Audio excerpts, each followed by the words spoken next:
आज की class start करते हैं। आज हम लोग पढ़ने जा रहे हैं कोनिक सेक्शन। इससे पहले हम लोग ने स्ट्रेट लाइन को बहुत ही बेसिक से और उनकी एक्सरसाइजों को भी लगाया।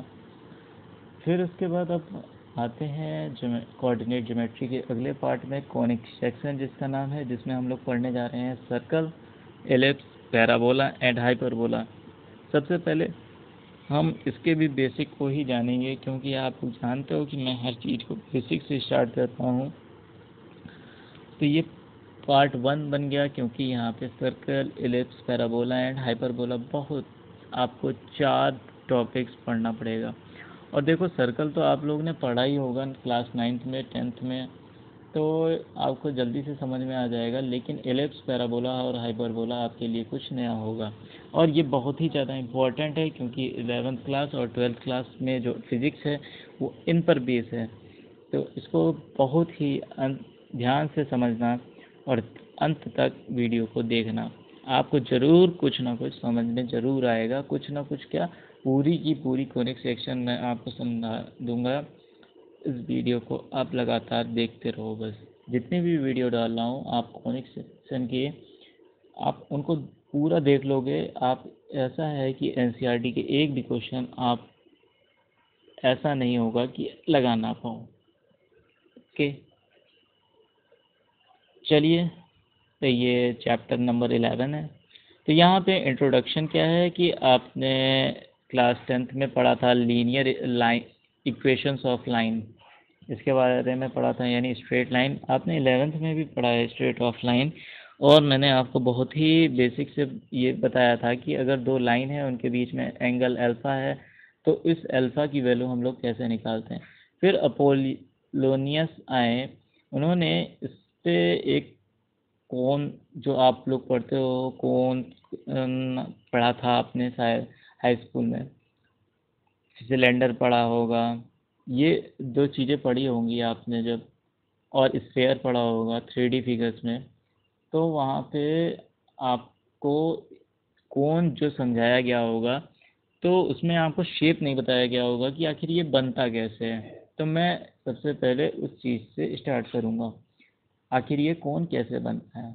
फिर उस कोन से जब हम लोग कटिंग करते हैं, उस कोन की जब कटिंग करते हैं, तो उससे सेक्शंस निकलते हैं। उन सेक्शंस में हमें कभी सर्कल मिलता है, कभी एलिप्स मिलता है, कभी पैराबोला मिलता है, कभी हाइपरबोला मिलता है। तो इसलिए इन circle, ellipse, parabola and hyperbola को हम लोग कहते हैं कोनिक सेक्शन, क्योंकि ये कोन से निकला हुआ उनका सेक्शन है। और इसको सबसे पहले किसने बताया? अपोलोनियस ने बताया। अपोलोनियस का ज्योमेट्री में बहुत ही बेहतरीन योगदान है, और इसी के साथ साथ फिजिक्स में भी बहुत अच्छा योगदान है। जैसा कि आप लोग लेंस में पढ़ते हो, वो लेंस की जो शेप है, कैपलर्स लॉ, जहाँ पे आपको बताया जाता है कि जो हमारा अर्थ है सन के चारों तरफ राउंड लगाता है, वो एक इलिप्टिकल ऑर्बिट में राउंड लगाता है, तो revolves around the in elliptical part, ये बताया जाता होगा। ठीक है, तो उस इलिप्टिकल का मतलब यही है कि एलिप्स। ठीक है। फिर पैराबोला, जब हम लोग किसी भी बॉल को फेंकते हैं तो वो पैराबोलिक शेप बनाता है, तो इस चीज़ को भी हम लोग प्रूव करते हैं। तो यहाँ से ये सारी चीज़ें आती हैं। हाइपरबोला आपके अभी कोर्स में नहीं होगा। सर्कल तो है बहुत जगह पे, जैसे कि सेंट्रीपिटल फोर्स है, सेंट्रीफ्यूगल फोर्स है, उनमें आपका सर्कल का इस्तेमाल किया जाता है। ठीक है, सर्कुलर पाथ जिसे कहा जाता है। ठीक है, तो इसका इस्तेमाल कहाँ कहाँ पे हुआ कि आपका planetary motion, automobile headlight, telescope, antenna, reflectors, etcetera. चलिए, अगला चीज़ हम लोग पढ़ने जा रहे हैं कि आपको मैं बताता हूँ आखिर कोन बनता कैसे है। तो देखो भाई, कोन के बनने का शेप, भाई आप एक एक स्ट्रेट लाइन ले लो, जिसको नाम दो एल। अब इस स्ट्रेट लाइन एल को काटती हुई एक अनदर लाइन लिया हमने, जिसका नाम दिया हमने एम, और ये एम इस एल लाइन की एक्सिस, अभी एक्सिस क्यों बोला है वो भी समझ में आएगा, इससे अल्फा एंगल फॉर्म करती है। ठीक है, अब हम इसको, इस वाली लाइन को एक्सिस मान करके इस एम लाइन को इस सेंटर से, इस सेंटर से रोटेट करेंगे तो हमें क्या मिलेगा, एक इस तरीके का शेप मिलेगा। जब हम इस शेप का लोकस लेंगे तो हमें कुछ इस तरीके की एक शेप मिलेगी, जिसको आप देख रहे होंगे कि कौन दिख रहा होगा। इसी तरीके से इस वाली लाइन का आप लोग लोकस लोगे, ये कुछ इस तरीके का बनता है, तो आपको दिखेगा कि ये क्या बन रहा है, एक अनदर कोन। ठीक है, तो आपने इसके अलोंग इसको ओरिजिन माना और इसको एक्सिस मान करके रोटेट करवा दिया तो हमें मिल जाता है कोन। तो कोन किससे मिलकर बना, दो स्ट्रेट लाइन जो कि अल्फा एंगल पर एक दूसरे को कट कर रही हैं, उनको रोटेट करवाने के पश्चात हमें मिलता है कोन। और ये कुछ आपको डमरू की तरह दिख रहा होगा। ठीक है, फिर एक प्लेन लेते हैं, एक धारदार प्लेन, मान लीजिए कि वो ब्लेड है। अब उस प्लेन को हम लोग क्या करते हैं, इस कोन के बीटा एंगल बनाते हुए पुट कर देते हैं। इस एक्सेस के साथ ये क्या बना रहा है, बीटा एंगल। ठीक है, अब देखो यहाँ से अल्फा की वैल्यू तो फिक्स हो जाती है, अल्फा की वैल्यू क्या हो जाती है, फिक्स हो जाती है। बचता है बीटा, तो बीटा पर डिपेंड करेगा कि आपका शेप सर्कल होगा, एलिप्स होगा, पैराबोला होगा या फिर हाइपरबोला होगा। ठीक है, अब देखो हमने इस एम लाइन को रोटेट करवाने के बाद कोण पाया था, इसलिए इसे हम लोग कहते हैं जनरेटर, इसको तो एक्सिस कहते हैं। दूसरी चीज़ यहाँ पे अपर नैप एंड लोअर नैप, ये जरूर याद रखना। ठीक, अब अगले यहाँ पे देखो सारी चीज़ें लिखी गई हैं, तो आप लोग इसको पढ़ सकते हो। जो अभी मैंने बताया केवल वही सारी चीज़ें दे रखी हुई हैं और कुछ नहीं है एक्स्ट्रा में। अब देखो बीटा की कौन सी वैल्यू पे हमें कौन सा शेप मिलता है वो यहाँ पे बताया गया है। अगर बीटा की वैल्यू 90 हो, मान लो कि मैं यहाँ से, आपका एक कोण है आपके पास, इस तरीके से आपका एक कोण है। ठीक है, अगर मैंने इस तरीके से काटा इसको, तो आप देखते हो कि ये बेस के अलोंग कट रहा है और बेस के पैरेलल, समझ रहे हो, बेस के पैरेलल कट रहा है। तो बेस कोण का क्या होता है, सर्कल। तो हम जब कोई भी आकृति काटेंगे, भले ही रेडियस कुछ भी हो, तो हमें जो भी मिलेगा वो क्या होगा, सर्कल। बात समझ में आई। यहाँ से देखो ये 90 डिग्री बना रहा है कि नहीं बना रहा है, तो इसीलिए कहा गया है कि बीटा की वैल्यू अगर 90 है तो हमें क्या मिलता है, एक सर्कल मिलता है, क्योंकि आपके पास अल्फा की वैल्यू तो फिक्स है, तो उससे आप छेड़छाड़ नहीं कर सकते। ठीक है, इसी तरीके से अगर मान लो कि बीटा की वैल्यू 90 से कम है लेकिन अल्फा से ज़्यादा है, तब हमें क्या मिलेगा, एलिप्स मिलेगा। और अगर अल्फा और बीटा आपस में बराबर हो गए, ठीक है, सिंपल से समझना इलिप्स कैसे मिल रहा है कि अगर कोई भी आपके पास इरेज़र है, इरेज़र को आप लेंथ के अलोंग दबा दो तो वो वॉल्यूम तो सेम रहना है, इसलिए वो ब्रेथ के अलोंग बढ़ जाएगा। ठीक है, ये यंग मॉडुलस में आप पढ़ोगे। यंग मॉडुलस एक चैप्टर है, वहाँ पे आप पढ़ोगे, फिजिक्स का 11th क्लास में चैप्टर है। और इसी तरीके से अगर आप ब्रेथ के अलोंग इसको प्रेस कर देते हो तो आपका जो लेंथ के अलोंग ये बढ़ जाएगा, ठीक है। यंग मॉडुलस में आप पढ़ोगे फिजिक्स में। चलिए, अल्फा और बीटा अगर वैल्यू इक्वल हो जाती है तो वहाँ पे पैराबोला आ जाता है। तो ये एक क्वेश्चन बनता है फिजिक्स में कि सर्कुल, आप बताओ प्लेनेटरी मोशन में कि इलिप्स ये पैराबोलिक शेप बना रहा है या फिर इलिप्सॉइड शेप बना रहा है, तो वहाँ पे आपका पैराबोला, अगर आपने अच्छे से पढ़ा होगा तो समझ जाओगे कि ये कौन सा शेप है। ओके। फिर उसके बाद क्या है कि बीटा की वैल्यू 0 के बराबर हो जाए या फिर 0 से बड़ी हो जाए, लेकिन अल्फा से छोटी रहे, तो वहाँ पे हमें जो शेप मिलेगा वो होगा हाइपरबोला। पैराबोला का जो शेप होता है वो कुछ इस तरीके का होता है, जबकि हाइपरबोला का जो शेप होगा वो कुछ इस तरीके का होगा, ठीक है। तो अब पढ़ने जा रहे हैं हम लोग टॉपिक वाइज अपने सारे पॉइंट्स। तो पहला पॉइंट है सर्कल। सर्कल क्या होता है? अभी तक आप लोग जो जान रहे थे वो डेफिनेशन कुछ और अच्छे से समझाई जाएगी यहाँ पे, और डेफिनेशन जिसको समझ में आ गया वो सवाल सर्कल से रिलेटेड कोई भी सवाल आसानी से कर सकता है।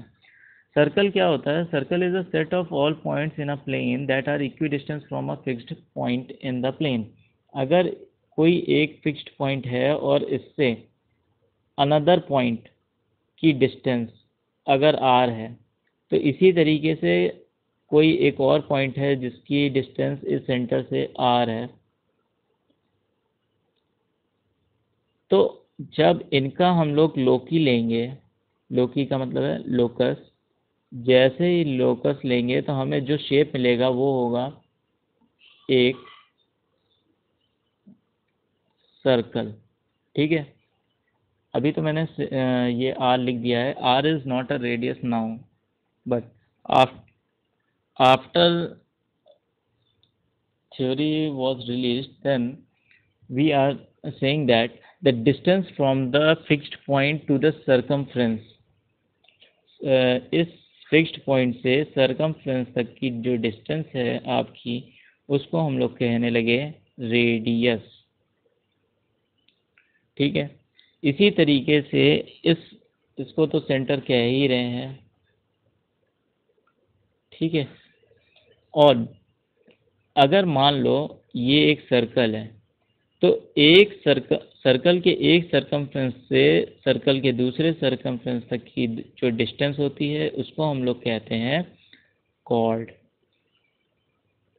और अगर ये कॉर्ड किसी से हमारे सर्कल के सेंटर से पास होकर के गुजरती है तो इसे हम लोग कहते हैं डायामीटर। डायामीटर। तो ये है सर्कल के बारे में।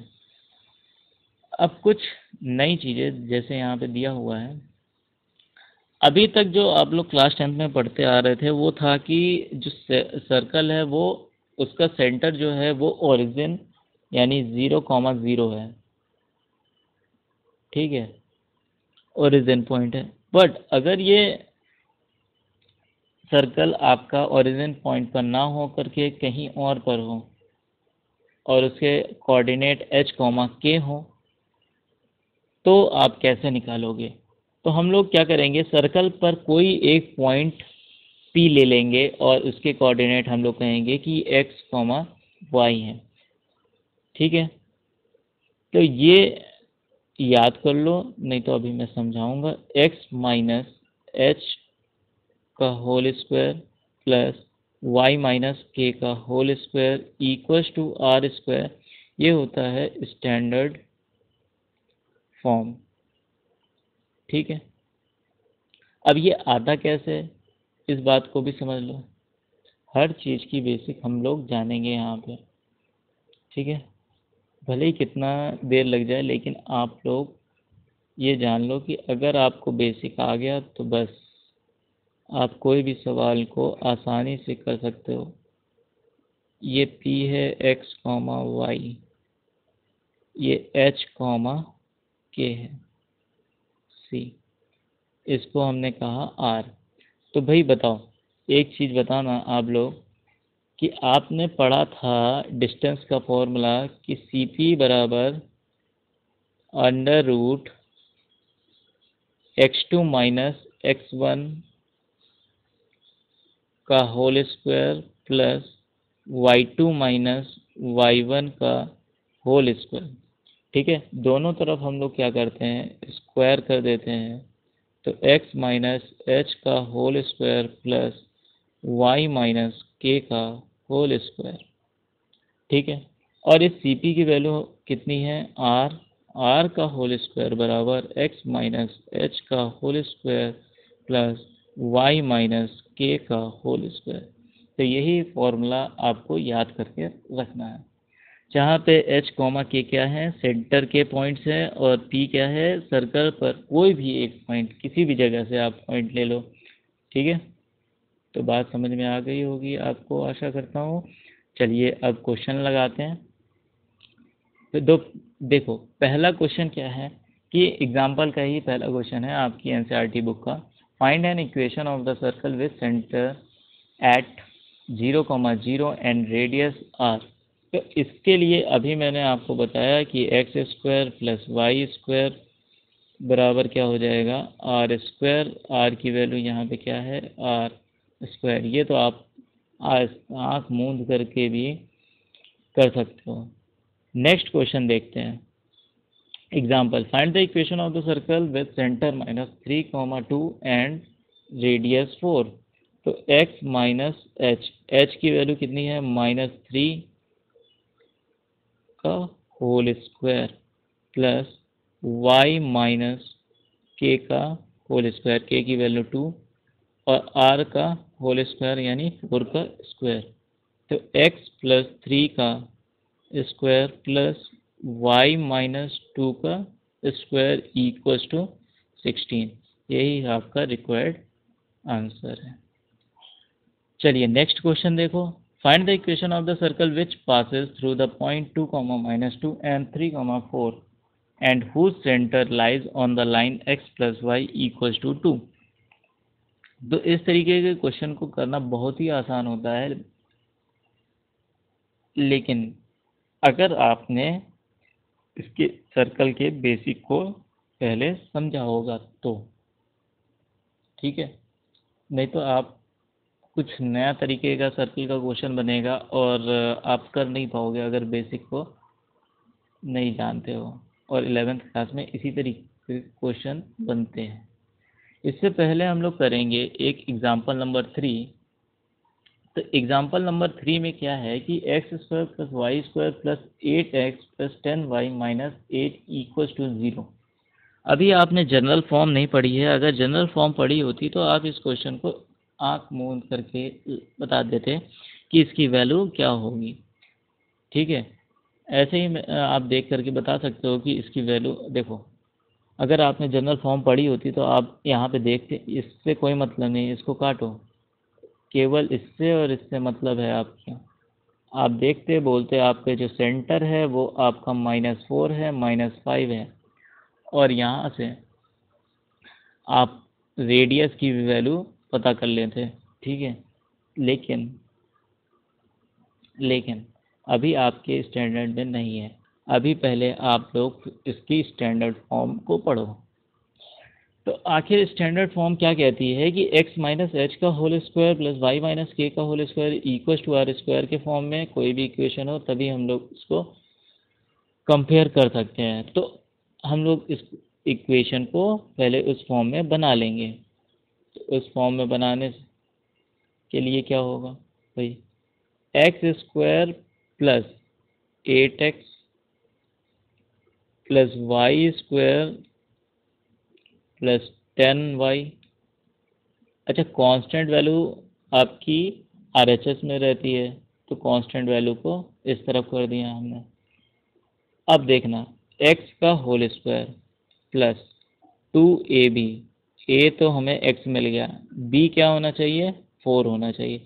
अगर यहाँ पे b की वैल्यू 4 है तो हमें कहीं दिख नहीं रही है, तो हम लोग क्या करेंगे, उस वैल्यू को यहाँ पे ऐड करेंगे, और जितनी वैल्यू ऐड करेंगे उतनी ही वैल्यू हम लोग इधर भी ऐड कर देंगे। इसी तरीके से y square plus 2 into y हो गया इंटू 5, 5 यहाँ तक हो गया। तो इसका मतलब हमें क्या करना है, 5 के होल स्क्वायर। यहाँ पे समझ लेना, यहाँ पे 16 का मतलब क्या है, 16 का मतलब है 4 का होल स्क्वायर, यानी b का स्क्वायर करते हो। तो इसी तरीके से b का स्क्वायर, यानी यहाँ पे हम लोग कितना करेंगे, 25 ऐड कर दिया। बात समझ में आई यहाँ तक। x माइनस, अच्छा यहाँ पे देखो, यहाँ पे ए बी की वैल्यू जो है वो प्लस में है, इसलिए x प्लस 4 का whole square plus y plus 5 का होल स्क्वायर, यहाँ से कितना आ जाएगा, 8 और 16 यानी 24 और 49। ठीक है,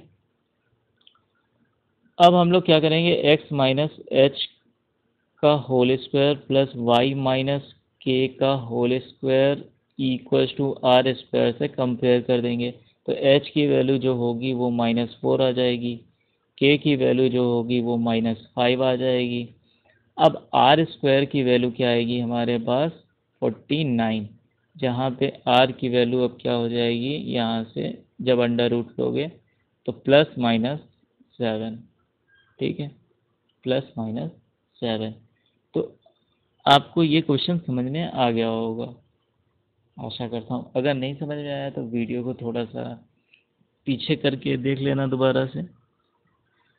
okay,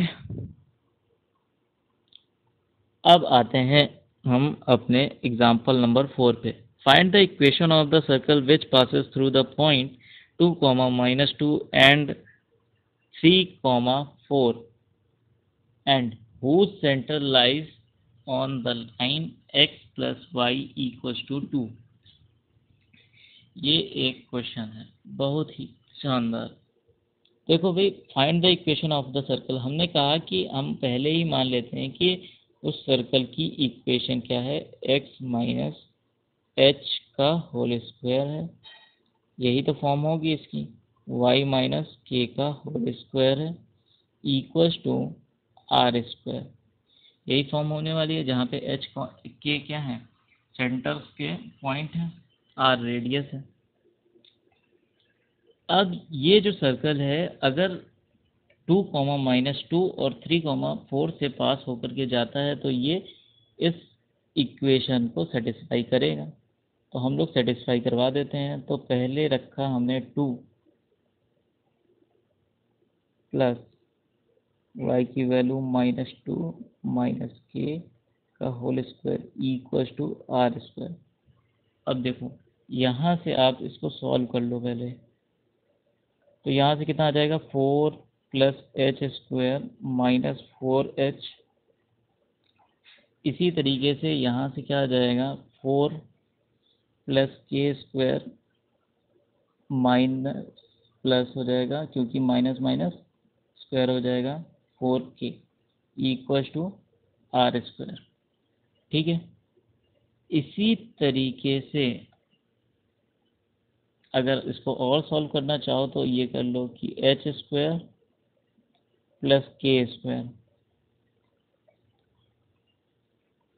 -4h plus 4k plus 8 equals to r square.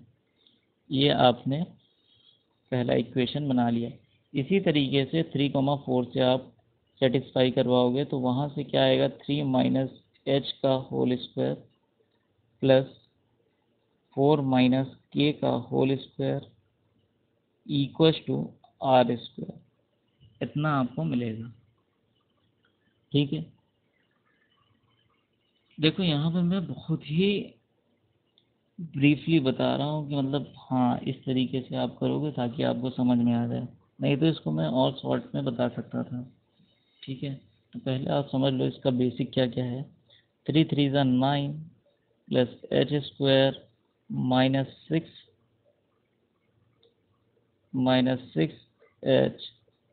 Plus 16 plus k का whole square -8k equals to r square.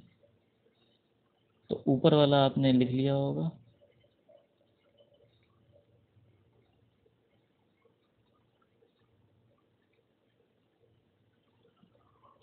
तो देखिए यहाँ से हम लोग क्या करेंगे, H square plus k square -6h -8k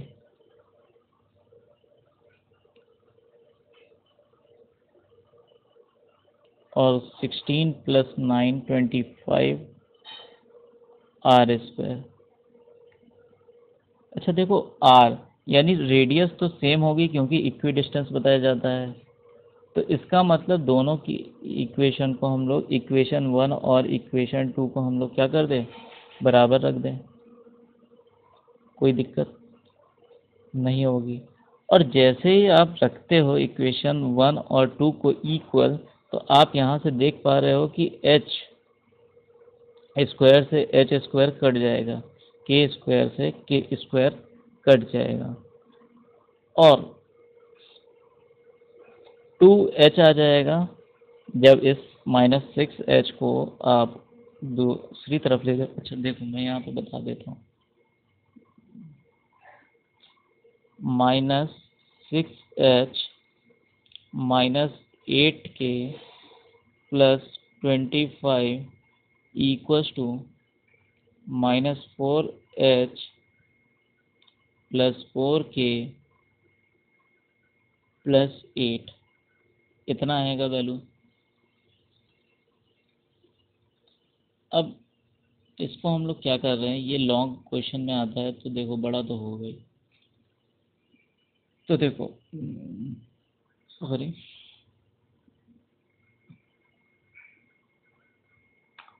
देखो इसको हम लोग क्या कर रहे हैं, -6 को RHS में ले जा रहे हैं तो ये 2h बनाएगा -4 से माइनस होकर के, और ये -8k उस RHS में जाएगा तो प्लस बनाएगा और ये हो जाएगा 12k और 25 8 में से -25 को इधर ही रहने दो, तो कितना बनाएगा 25 -8 का 8 हो गए तो कितना बनेगा, देखो 8 8 16 होता है तो यहाँ पे 17 आ जाएगा। ठीक है, बात समझ में आ गई यहाँ तक।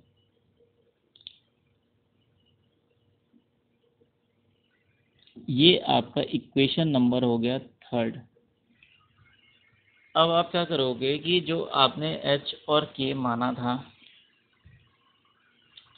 क्योंकि का h और k क्या है, सेंटर है और सेंटर लाई कर रहा है x प्लस पाई पर, तो इस इक्वेशन को सेटिस्फाई करेगा तो h प्लस के इक्वल्स टू क्या हो जाएगा, 2 हो जाएगा।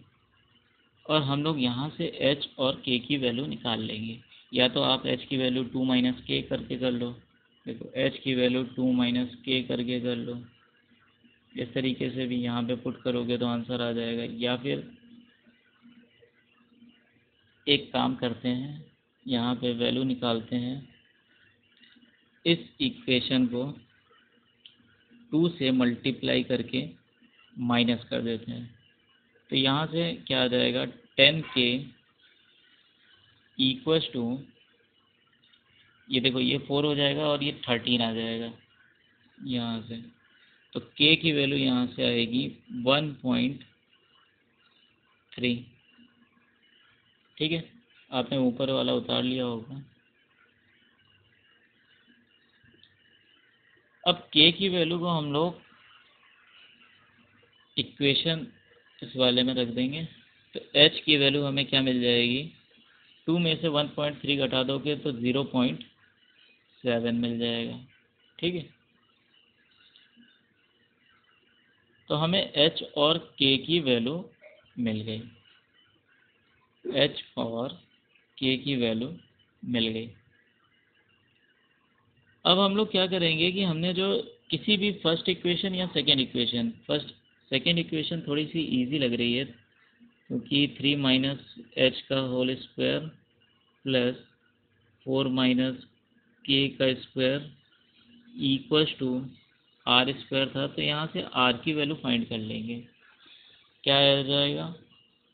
अरे देखो, यहाँ से 3 माइनस 0.7 का स्क्वायर रखोगे, 4 माइनस के की वैल्यू कितनी है 1.3 का स्क्वायर रखोगे इक्वल्स टू आर स्क्वायर। तो भाई हम आपके सामने ही कर रहे हैं, कोई कॉपी सामने नहीं रखी हुई है जो मल्टीप्लाई या फिर जो भी स्क्वायर कर रहे हैं वो आपके सामने कर रहे हैं, तो इसलिए आप देखते रहना। वैसे भाई 3 में से 0.7 अगर हम लोग ने घटा दिया तो हमारे पास यहाँ पे बचेगा 2.3 का होल स्क्वायर प्लस 4 में से 1.3 घटा दिया तो हमारे पास यहाँ पे बचेगा 2.7 का whole square equals to r square हो जाएगा। और आर की वैल्यू यहाँ से हम लोग फाइंड कर लेंगे। कैसे भाई? 2.3 का स्क्वायर प्लस 2.7 का स्क्वायर, ठीक है, यहाँ से हम लोग ने फाइंड किया तो हमारे पास वैल्यू क्या आ गई? देखो भाई, यहाँ से स्क्वायर निकालने का एक आसान ट्रिक क्या है भाई? हमें निकालना है 223 का स्क्वायर। किसका स्क्वायर? 23 का। मैं बता सकता हूँ कि यहाँ पे कितना आना चाहिए, लेकिन आपको इसका ट्रिक भी पता चल जाए तो बहुत बढ़िया है। क्यों, क्या कहते हो भाई? इसका स्क्वायर करो और इसका स्क्वायर करो तो ये आ जाएगा 4 और इसका 9। इनका मल्टीप्लाई कर दो 6 और इसका क्या कर दो, दुगना कर दो, तो आ गया 12। तो अब 9 में से जब 9 को आप ऐसे ही लिख रखो 2 और ये जो 1 है 1 को इसमें ऐड कर दो तो कितना आ जाएगा 529। तो 23 का स्क्वायर कितना आया 529। या फिर दूसरी तरीके से आप करना चाहो तो देखो भाई, यहाँ से एक चीज़ बताना, ये 23 है, ठीक है।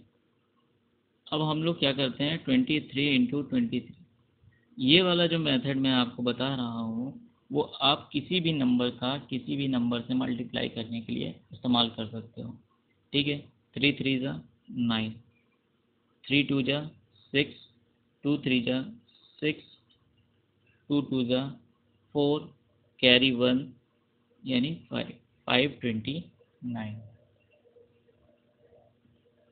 तो 23 का स्क्वायर क्या आ गया 529। इसी तरीके से 27 का स्क्वायर निकालना है तो 7 7 का 49, 4 कैरी आया, 7 2 ज़ा 14, 2 7 ज़ा 14, 28, 32, 2 2 ज़ा 4 एंड 7।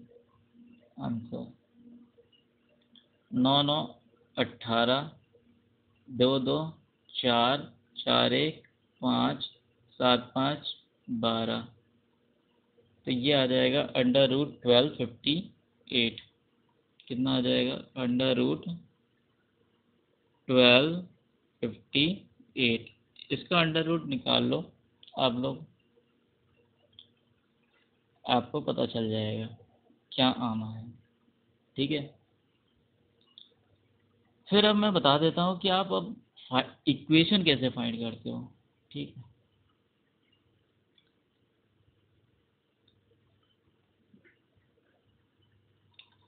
तो हमने सबसे पहले इक्वेशन मानी थी x माइनस एच का whole square plus y minus k का whole square equals to r square. ये हमने इक्वेशन माना है भाई। R equal to under root 1258 आया है, तो यहाँ से तो 1258 इस तरीके से लिख लो। एक्स माइनस एच की वैल्यू कितनी आई थी, 0.3 आई थी, वो उठा करके यहाँ पे लिख दो, प्लस वाई माइनस कितना आया था,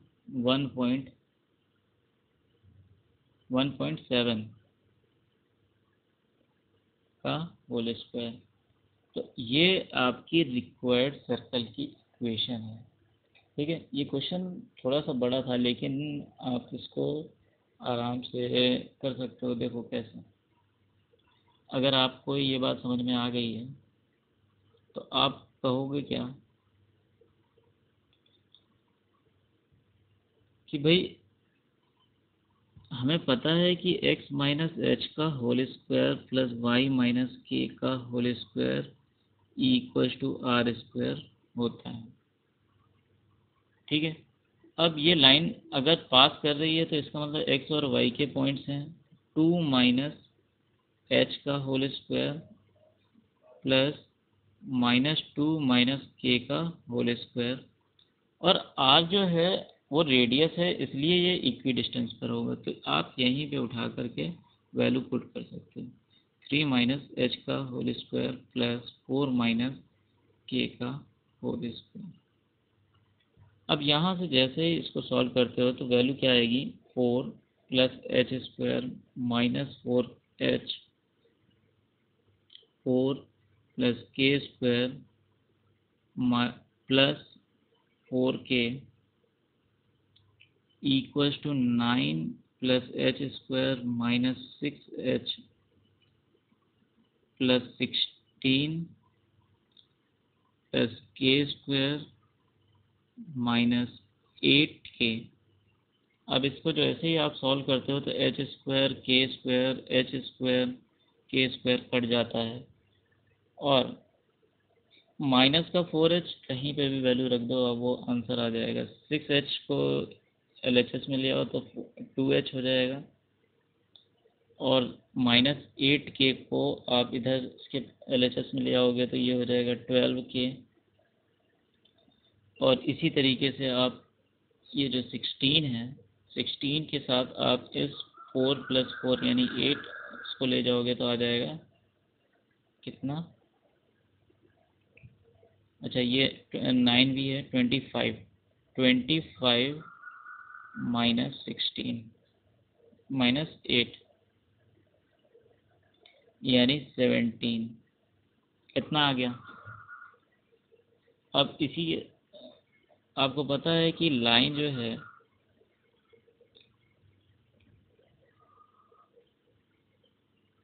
सेंटर पॉइंट जो है इस लाइन पर लाई करती है, तो इसका मतलब इस लाइन को भी सेटिस्फाई करेगी, तो x प्लस के इक्वल टू 2 हो जाएगा। अब इसको 2 से मल्टीप्लाई करके 2h plus 2k equal to 4, यहाँ से h से h कट गया, माइनस कर दोगे तो यहाँ से आ जाएगा 10k। 10k की वैल्यू आ गई आपके पास 13, k की वैल्यू यहाँ से आ गई 1.3। जब 1.3 आ गई तो h की वैल्यू 0.7, अच्छा देख लेना, मैंने शायद वहाँ पे 0.3 कर दिया था, तो आप उसको सही कर लेना थोड़ा सा। तो k की वैल्यू अगर 1.3 आ गई तो h की वैल्यू क्या आ जाएगी, 0.7। तो आप किसी भी इक्वेशन में पुट कर दो, यानी 3 माइनस एच, 3 माइनस एच की वैल्यू कितनी है, 0.7 का स्क्वायर प्लस 4 माइनस 1.3 का स्क्वायर बराबर आर स्क्वायर। तो यहाँ पे आपको आर स्क्वायर की पूरी रूट निकाल करके वैल्यू निकालने की ज़रूरत नहीं है।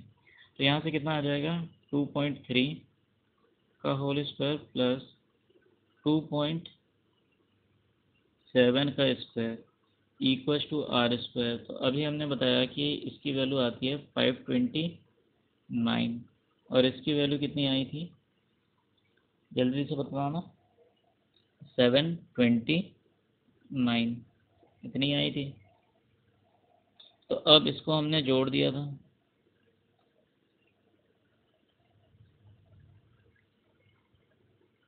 अच्छा, जिस बच्चे को ये शॉर्ट ट्रिक नहीं समझ में आई हो मल्टीप्लिकेशन की, तो मैंने इसके लिए अलग से वीडियो बना के रखी है, तो आप उसको भी जा करके देख सकते हो। ठीक है। तो आर स्क्वायर की वैल्यू कितनी आ गई यहाँ से? 9 9 18, 2 2 4 1 5 7 5 12, तो 1258। तो भाई के की वैल्यू थी 1.3। अच्छा, तो के की वैल्यू थी 1.3। तो एक्स माइनस एच, हमारी सर्कल की इक्वेशन क्या थी? एक्स माइनस एच का whole square plus y minus k का होल स्क्वायर। और एच की वैल्यू और के की वैल्यू हमने गिवन कंडीशन से निकाली थी। तो एच की वैल्यू, इसका मतलब 0.7 का स्क्वायर हो जाएगा, है ना? एक्स माइनस 0.7 का स्क्वायर प्लस वाई माइनस 1.3 का होल स्क्वायर बराबर कितना हो जाएगा? 1258। तो ये था आपका, बहुत आसानी से हो जाएगा। बहुत सारे बच्चे जो हैं वो पहले वाले मेथड से करते हैं, और दूसरा वाला मेथड तो बहुत ही इजी है। अब आप इसको जब कॉपी में करोगे तो आपको खुद ही समझ में आएगा कि कितना इजी है। तो आज की वीडियो में बस इतना ही। अगली वीडियो में हम लोग एक्सरसाइज लगाएंगे सर्कल के। ओके। तो वीडियो कैसा लगा कमेंट बॉक्स में ज़रूर कमेंट लिखना। और आप अपने डाउट, अगर कोई भी डाउट होता है मैथ से रिलेटेड या फिजिक्स से रिलेटेड, तो आप अपने डाउट को शेयर कर सकते हो मेरे साथ इन कमेंट बॉक्स। तो मैं उसको अगली वीडियो में सॉल्व करके दे दूँगा। तब तक के लिए पढ़ते रहें, घर में सेफ रहें। धन्यवाद।